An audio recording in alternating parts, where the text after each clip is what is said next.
السلام علیکم خواتین و حضرات، ہمارے چینل الزینہ ٹی وی میں خوش آمدید۔ خواتین و حضرات، آج کی ویڈیو میں ہم آپ کو ہم بستری کرنے کا جو ایک مکمل اسلامی طریقہ ہے قرآن اور حدیث کی روشنی میں، وہ ہم آپ کو بتائیں گے۔ اور اس ویڈیو میں ہم آپ کو بتائیں گے کہ ہم بستری کرنے کے کیا آداب ہیں، کن آداب کو فالو کرتے ہوئے ہمیں ہم بستری کرنی چاہیے، اور کن چیزوں سے ہمیں منع فرمایا گیا ہے اور کن باتوں کا خیال رکھنا چاہیے۔ کون سے ایسے کام ہیں جو ہم بستری کے وقت نہیں کرنے چاہیے، جو ہمارے لیے نقصان دہ ہیں۔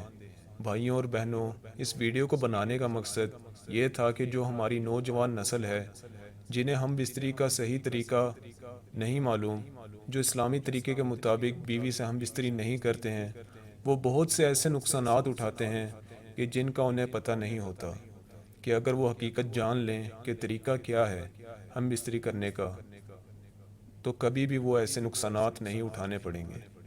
یہ ویڈیو بہت ہی خاص ہے، ویڈیو آخر تک لازمی دیکھیں۔ خواتین و حضرات، مباشرت یعنی صحبت یا جمع کرنا سنت اور کار ثواب کا کام ہے۔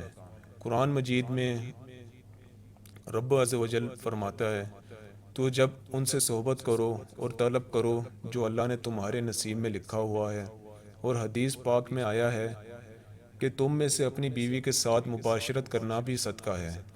امام غزالی رضی اللہ تعالیٰ عنہ فرماتے ہیں کہ جب کبھی بھی مباشرت کرو تو نیت صرف مزہ لینے یا شہوت کی آگ بجھانے کی نہ ہو، بلکہ نیت یہ رکھو کہ زنا سے بچو گے اور اولاد جو ہے وہ ہماری نیک پیدا ہوگی۔ اگر اس نیت سے مباشرت کریں تو ثواب پائیں گے۔ مباشرت سے پہلے وضو کر لیں، اس کے بہت سے فائدے ہیں۔ اور مباشرت سے پہلے خوشبو لگانا سنت ہے۔ خوشبو جمع اور اسباب جمع میں مددگار ہے۔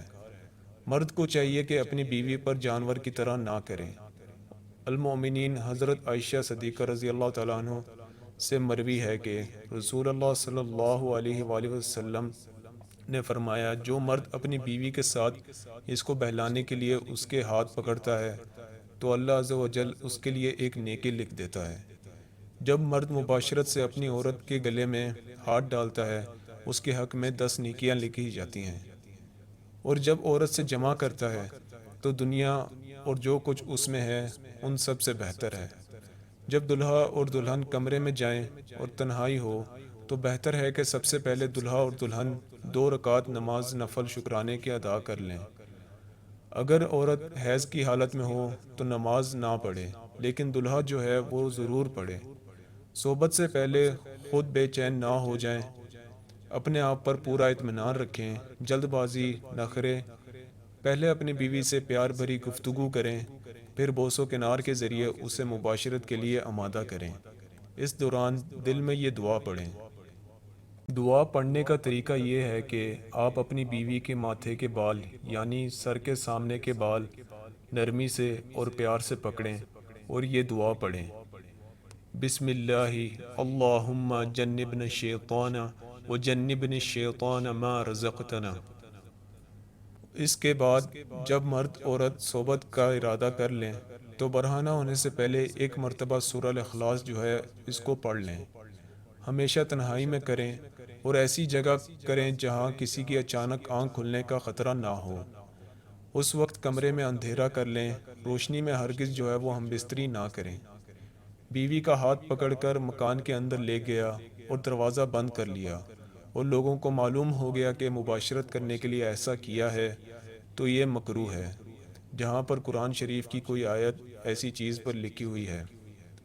اگرچہ اوپر شیشہ وغیرہ بھی ہو، جب تک اس پر کپڑے کا غلاف نہ ڈالو، وہاں صحبت کرنا یا برہنہ ہونا بے ادبی ہے۔ جو بچہ سمجھتا ہو اور دوسروں کے سامنے بیان کر سکتا ہو، اس کے سامنے صحبت کرنا مکروہ تحریمی ہے۔ کسی کی 2 بیویاں ہوں تو ایک بیوی سے دوسری بیوی کے سامنے صحبت کرنا جائز نہیں ہے۔ اس کے علاوہ نشے کی حالت میں مباشرت نہ کریں، ورنہ ریومیٹک پین نامی بیماری پیدا ہو جاتی ہے اور اولاد بانجھ، لولی اور لنگڑی پیدا ہو جاتی ہے۔ صحبت کے وقت قبلہ کی طرف منہ یا پیٹھ کرنا مکروہ خلاف ادب ہے۔ اس بات کا ہمیشہ خیال رکھیں، جب بھی ہم بستری یا مباشرت کا ارادہ ہو تو یہ معلوم کر لیں کہ عورت حیض سے تو نہیں۔ عورت سے صاف صاف پوچھ لیں۔ عورت کی بھی ذمہ داری ہے کہ وہ اگر حیض میں ہو تو بلا جھجک اپنے شوہر کو اس کے بارے میں آگاہ کر دیں۔ اگر عورت حالت حیض میں ہو تو ہرگز مباشرت نہ کریں، ان ایام میں مباشرت کرنا بہت بڑا گناہ ہے۔ اور اگر کسی پریشانی سے بیماری میں مبتلا ہو تو اس کی صحت کا خیال رکھیں، بغیر اس کے ہرگز مباشرت نہ کریں۔ اس کے علاوہ خواتین و حضرات، صحبت جو ہے وہ کھڑے ہو کر نہ کریں، یہ جانوروں کا طریقہ ہے، اور بیٹھ کے بھی نہ کریں، یہ مرد اور عورت دونوں کے لیے نقصان دہ ہے۔ اور مباشرت کے دوران گفتگو نہ کریں، ہمیشہ خاموش گوئی اختیار کریں۔ حضرت علی رضی اللہ تعالیٰ عنہ فرماتے ہیں کہ جمع کے دوران بات چیت کرنا مکروہ ہے، بچے کا گونگے یا توتلے ہونے کا خطرہ ہے۔ صحبت کے دوران مرد کسی دوسری عورت اور عورت کسی دوسرے مرد کا خیال ذہن میں نہ لائے، ایسا کرنا بہت بڑا گناہ ہے اور زنا کرنے کے زمرے میں آتا ہے۔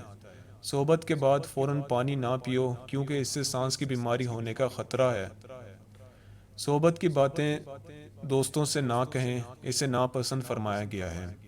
حضرت محمد صلی اللہ علیہ وآلہ وسلم نے فرمایا، جس کسی نے صحبت کی باتیں لوگوں میں بیان کی، اس کی مثال ایسی ہے جیسے شیطان مرد اور شیطان عورت سے ملے اور لوگوں کے سامنے ہی کھلے عام ہم بستری یا صحبت جو ہے وہ کرنے لگ جائے۔